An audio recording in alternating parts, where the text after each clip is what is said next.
Senhoras e senhores, boa tarde. Então, esta palestra fala sobre a retomada e fortalecimento da indústria naval brasileira e a adaptação dos portos e estaleiros para suprir a demanda offshore. Bem, em relação à questão do desenvolvimento da indústria naval na nossa região. Eu sou coordenador do curso de Tecnologia em Construção Naval da Univale e sou formador de mão de obra para essa indústria, então a gente tem uma visão bem aproximada do que está acontecendo na nossa região em termos de carência, de necessidade de mão de obra, né?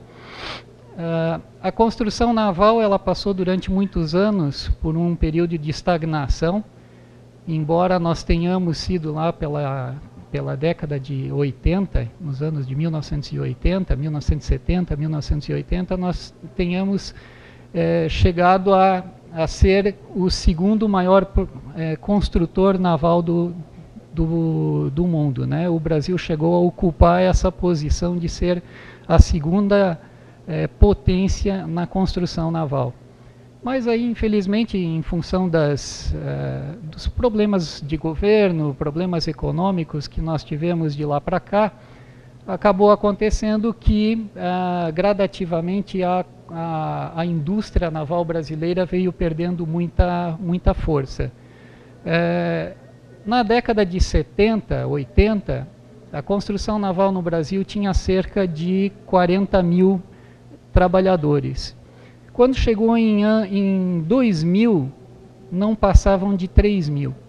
Né? Então, houve um decréscimo muito grande, muitas empresas grandes que vieram de outros países fazendo investimentos no nosso país, acabaram fechando as portas e a construção naval passou por um período bastante complicado, que começou gradativamente a partir de 1993, 94, começou devagarinho a aquecer de novo. É interessante que esse aquecimento da construção naval se fez basicamente em função de dois fatores. O primeiro é o fato de que com a entrada inicialmente dos tigres asiáticos, não é?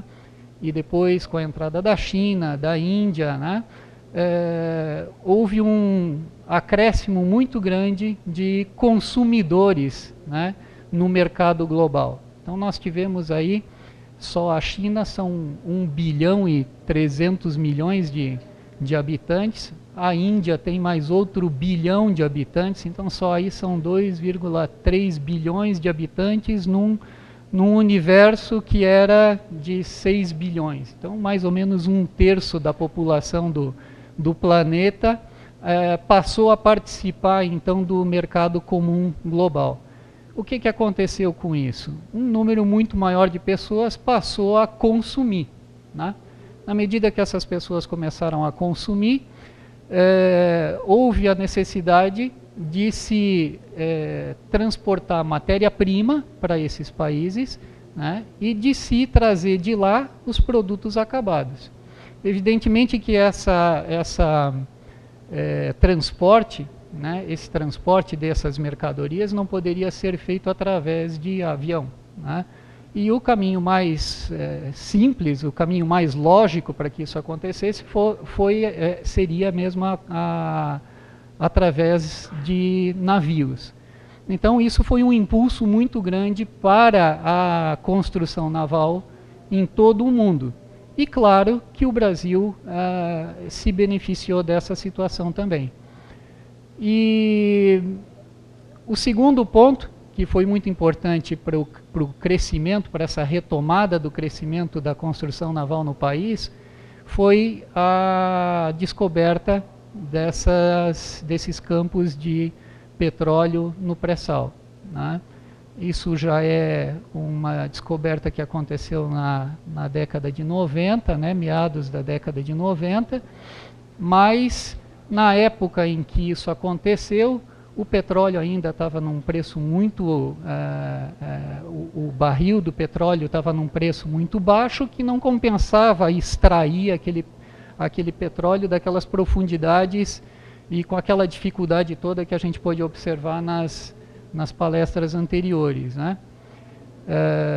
Com isso, o preço do petróleo aos pouquinhos começou a aumentar, né? A demanda por petróleo começou a aumentar também, e a dificuldade de se tirar aquele petróleo lá de 7 quilômetros de profundidade já não era tão assustador assim, já valia a pena fazer isso. Então, nós de novo passamos a ter um impulso muito grande em relação a isso na construção naval, porque a construção naval, a extração de petróleo no pré-sal está diretamente ligada à construção naval, de forma que o Brasil e o potencial que nós temos em termos de parques instalados é muito grande. Nós temos um potencial muito grande, embora, né, segundo dados da própria Sinnaval, né, nós temos uma carência muito grande, não só de embarcações.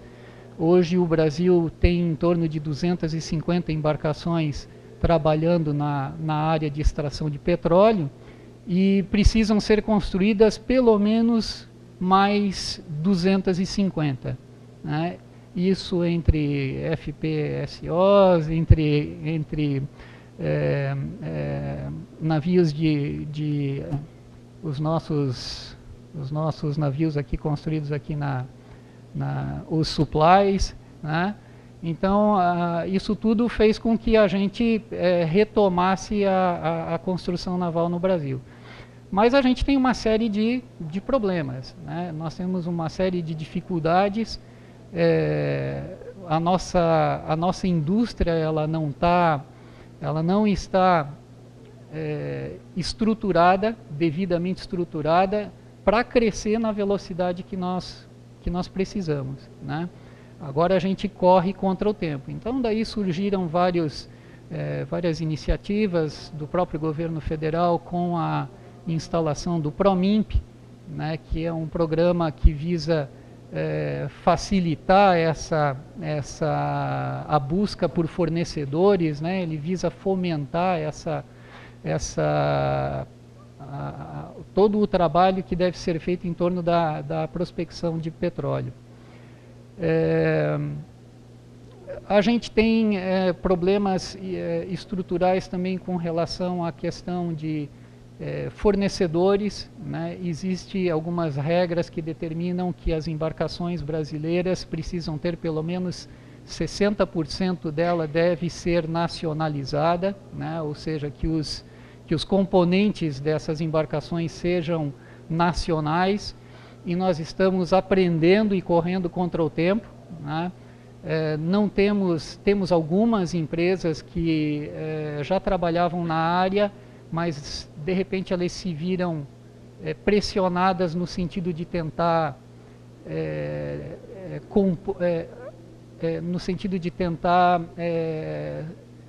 fazer com que essa demanda seja resolvida com a maior rapidez possível, né?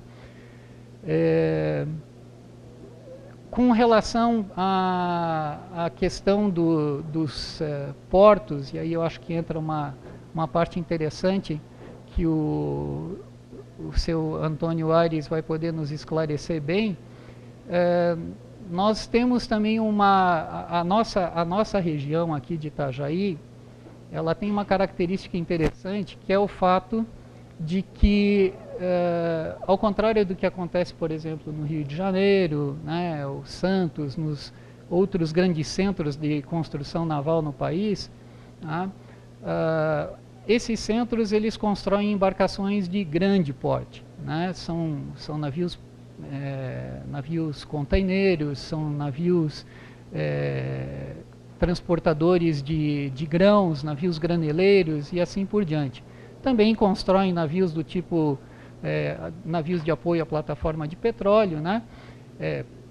Plataformas de petróleo também, e no nosso caso específico, na nossa região aqui de Itajaí, da Foz do Rio Itajaí, né, nós acabamos nos especializando na construção de embarcações de apoio a plataformas de petróleo, mais especificamente com os supplies, né, com as embarcações que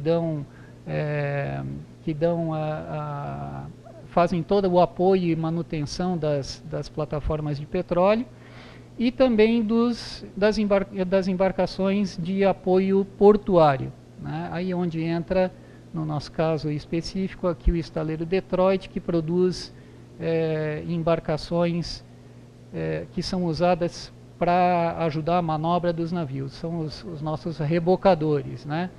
E hoje a Detroit é o segundo maior construtor de rebocador da América Latina, né? Então são embarcações que, diferente daquelas produzidas em outras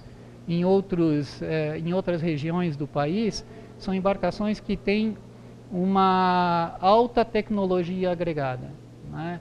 Então, ao passo que um navio transportador de grãos ou de container com 200 metros de comprimento custa aí 70, 80 milhões de reais, um rebocador sozinho custa 100, né? Então são embarcações que têm uma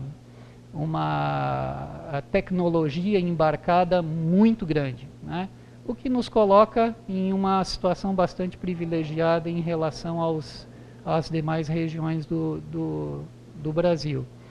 É interessante que com esse aquecimento do comércio, né, e com essa necessidade de transporte de bens, de mercadorias ao redor do mundo, cresce também a necessidade de embarcações de apoio, né, embarcações de apoio portuário, que aí é onde entram os rebocadores, né, e a gente está tendo um crescimento muito grande nessa área também. Nós estamos tendo uma procura cada vez maior. O estaleiro Detroit constrói uma embarcação por mês, praticamente está sendo colocada na água, né? E a tendência é de que essa demanda cresça ainda mais, né? Obrigado.